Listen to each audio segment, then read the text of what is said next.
আসসালামু আলাইকুম। সপ্তম শ্রেণীর সুপ্রিয় শিক্ষার্থীবৃন্দ, আশা করছি তোমরা সকলে ভালো আছো। আজকে শুরু করব তোমাদের ডিজিটাল প্রযুক্তি 111 নম্বর পৃষ্ঠা থেকে। এই ছকটি আমরা পূরণ করব। চলো শুরু করি। আমার পরিবার বা নিকটজনের প্রয়োজনে ডিজিটাল প্রযুক্তি ব্যবহার করে আর কি কি নাগরিক সেবা গ্রহণ করতে পারি তার একটি তালিকা প্রস্তুত করি এবং নিচের ঘরে লিখি। প্রথমে রয়েছে টিকা সনদ, পরে রয়েছে বয়স্ক ভাতার আবেদন ফর্ম, এর পরেরগুলো আমরা নিজেরা পূরণ করব। চলো শুরু করি। এরপরে হলো যে ওয়ারিশ সনদ, 4 নম্বরে চারিত্রিক সনদ, 5 নম্বরে প্রতিবন্ধী সনদ,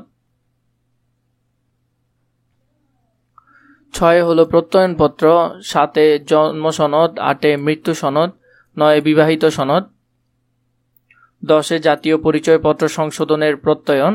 এগুলো তোমরা সুন্দর করে পূরণ করে নিবে। শ্রেণীর বাইরের কাজ।